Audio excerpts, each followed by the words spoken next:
Bonjour mesdames et messieurs, bienvenue sur ma chaîne. Alors, avec un peu de retard, je l'avoue, mais je voulais attendre certains événements et hier j'ai été pris de court par d'autres événements. Donc, c'est avec un peu de retard que nous allons faire ce débrief du sport numéro 3. Alors, au sommaire, nous avons le bad buzz de Ronaldinho, la NBA qui confirme ce que j'en avais prévu, les débuts de l'Euro qui confirment ce que j'en avais prédit, et ce qui a provoqué le retard de ce débrief numéro 3, la réaction des joueurs de l'équipe de France par rapport à la situation en France. Donc, sans plus tarder, on commence par le bad buzz de Ronaldinho. J'ai été surpris comme tout le monde il y a 2 jours d'apprendre dans la presse que Ronaldinho avait dit ceci. C'est fini les amis, j'en ai assez. Je ne regarderai aucun match de la Copa América et je ne célébrerai aucune victoire. C'est une période triste pour tous ceux qui aiment le football brésilien. Il est difficile de trouver l'énergie nécessaire pour regarder les matchs. C'est peut-être l'une des pires équipes de ces dernières années, sans vrai leader respectable, juste des joueurs moyens. Pour la plupart, je n'ai jamais vu une situation aussi mauvaise. Il y a un manque d'amour pour le maillot, un manque de détermination et le plus important a été bafoué. Le football. Je le répète, notre prestation est l'une des pires que j'ai jamais vues, une honte. Donc il parlait par rapport à l'équipe nationale du Brésil. Ce qui a surpris tout le monde, c'est que tout le monde connaît la joie de Ronaldinho et c'est quelqu'un qui ne se prend pas au sérieux ou en tout cas qui ne tombe pas dans les polémiques telles que celui-ci.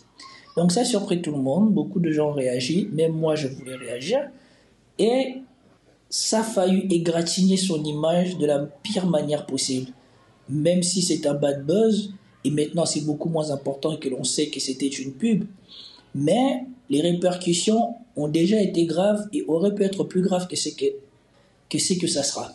Voilà ce que Rafinha, le joueur de Barcelone, a dit. Ronaldinho dit qu'il ne regardera pas l'équipe nationale brésilienne. Il y a quelques jours, il écrivait à Vinicius Junior et lui demandait de lui fournir des billets pour qu'il puisse venir regarder le match de l'équipe nationale. On dit que les propos de Ronaldinho ont eu un effet assez négatif sur le vestiaire brésilien. Et après, on a su que, comme c'est confirmé ici, c'était un coup de pub pour la marque de déodorant Rexona et qu'il devait avoir une deuxième partie, mais le tollé a été tel, ou en tout cas le bad buzz a été tel, qu'il n'y aura pas de deuxième partie à ce canular de Ronaldinho. Et heureusement que c'est comme ça. Parce que franchement, ça m'aurait fait de la peine de dégrader l'image de Ronaldinho. Et je pense même que, même si c'était un coup de bad buzz ou un coup de pub, ça a quand même égratigné son image. Parce que s'attaquer à une période où on est proche de la Copa, à l'image de l'équipe nationale, c'est pas de bon goût. Ça n'a pas de classe, c'est plutôt bas. Et je pense qu'il n'avait pas besoin de ça. Il aurait dû peut-être faire autre chose. Après, on n'est pas à sa place, on ne sait pas comment on lui a vendu l'idée ou qu'est-ce qui s'est passé.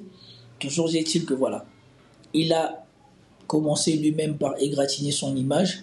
J'espère qu'il s'arrêtera là et qu'il n'y aura pas d'autres événements qui viendront entacher l'image que les gens veulent garder de lui. Parce qu'il a été au summum du football. Sur sa vie personnelle, tout n'est pas rose, mais nous faisons fi de ce qu'il a fait dans sa vie personnelle parce que ça a été un immense talent. C'est même pas un talent, lui il est dans les génies. Il est dans ce qui se fait une fois tous les 25 ans ou une fois je ne sais pas combien d'années. Donc c'est pour cela, nous faisons semblant de ne pas voir les choses qui ne vont pas avec ses choix personnels. Il ne faudrait pas qu'il vienne rajouter une couche de mauvais goût sur tout ça. Voilà pour cette partie sur Ronaldinho, c'est fini. Nous allons passer au basket. Déjà, premièrement, chapeau au Boston Celtics. Ils sont champions de NBA, je crois, ce matin. En me réveillant, j'ai découvert qu'ils étaient champions. Chapeau à eux, chapeau aux fans de Boston. Enfin, Jalen Rose et Jason Tatum ont leur premier titre de NBA. Et surtout, ma satisfaction particulière est que Jaylen Brown ait gagné le titre de MVP des finales. Parce que je n'ai jamais apprécié le fait que dans cette équipe, bien souvent, malgré des performances stratosphériques, on a souvent fait passer Jason Tatum avant Jaylen Brown. Et le fait qu'il ait performé, ou en tout cas qu'il ait montré dans une finale NBA, qu'il s'est joué sur 5 matchs, qu'il était le meilleur joueur sur le parquet, c'est une très bonne chose qui va peut-être venir rééquilibrer le déséquilibre que les journalistes avaient créé dans l'image de ces deux-là. Et chose encore plus sympa, c'est que quand il a reçu sa récompense, il a tenu à remercier Jason Tatum et à dire que voilà, sans lui, il n'aurait pas atteint ce niveau-là. Et ça, c'est très bien. Ça souligne sa classe et sa grandeur. Mais après, franchement, même le match 5, je l'ai regardé, ça valait pas une finale avec les Browns. Si vous vous souvenez, pendant cette saison, les Boston Lakers, vous vous souvenez le match de Lakers où Jason Tatum il attrape la main de LeBron. Je ne sais pas si c'est cette année, mais en tout cas les Boston Lakers avaient plus d'intensité qu'on a eu dans ce match 5. J'ai regardé le highlight, le résumé du match 5. Franchement, j'ai pas regretté de ne pas avoir regardé le match en direct. Ça n'en valait pas le coup. Et pareil pour le match 4. Pour le match 4, j'ai regardé le highlight. Dallas a mis une fessée à Boston, mais ils n'avaient pas Porzingis. Et tu vois, le match, il était pas aussi intense. Et donc, je veux bien qu'on me dise que voilà, LeBron, il vieillit, et patati, et nanana. Mais LeBron, il compense beaucoup de choses dans une équipe moyenne. Et il arrive à offrir à la NBA des matchs d'une intensité folle. Et là, nous avons deux équipes dans la jeunesse avec soi-disant des futurs grands joueurs. Et LeBron, à leur âge, il dominait beaucoup plus le match que eux. Si la NBA ne trouve pas le moyen, de toute manière, ils ne le trouveront pas parce que tu ne ramasses pas un LeBron ou un Jordan à tous les coins de rue. Donc, je ne sais pas qui est-ce qu'ils vont prendre ou qui est-ce qu'ils vont mettre en avant pour préparer l'après LeBron, mais sincèrement, ça sent pas bon. Ça sent pas bon.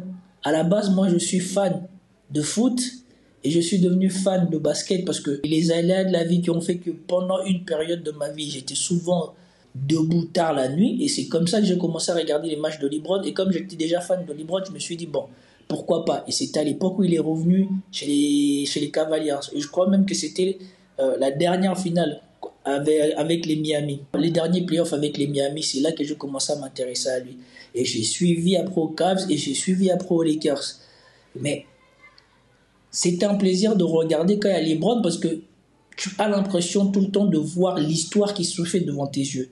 Mais je vous avoue que quand je regarde les autres finales, et j'ai regardé le match 5 de celui-ci, là, en tout cas le highlight,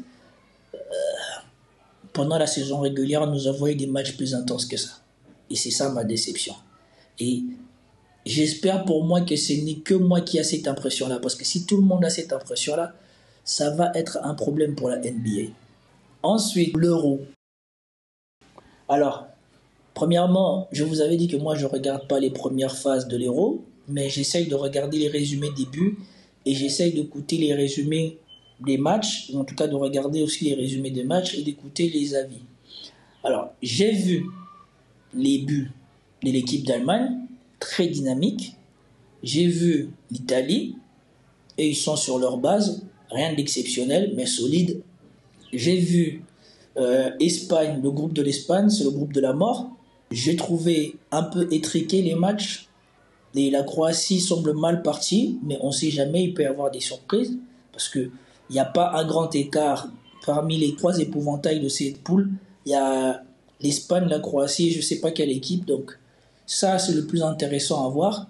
Le match de l'équipe de France, malheureusement, je n'ai pas pu le voir parce que j'étais chez moi et sur le bouquet que j'ai, il n'y a pas les matchs de l'équipe de France. Je n'avais pas accès, nous n'avons pas les droits de TF1 pour les matchs de l'équipe de France. Donc, TF1 est là, mais ils ne diffusent pas les images pour nous. Et donc, je n'ai pas pu le regarder, mais j'ai regardé les résumés. J'ai fait la mauvaise nouvelle pour Kylian Mbappé, mais la bonne nouvelle, c'est que Kylian Mbappé semble particulièrement en forme il semble particulièrement motivé. Probablement que aussi, c'est parce qu'il sait que voilà, sur cette compétition et la Copa, c'est à peu près là que se joue le Ballon d'Or. Parce que si Kroos ne brille pas, ça va se jouer entre Bellingham, Mbappé et Vinicius. Et mauvaise nouvelle, c'est que Bellingham semble continuer sur la même tendance que pendant la saison. Une fois de plus encore, il a été le sauveur. Et ce tour-ci, pas du Real Madrid, mais de l'équipe d'Angleterre.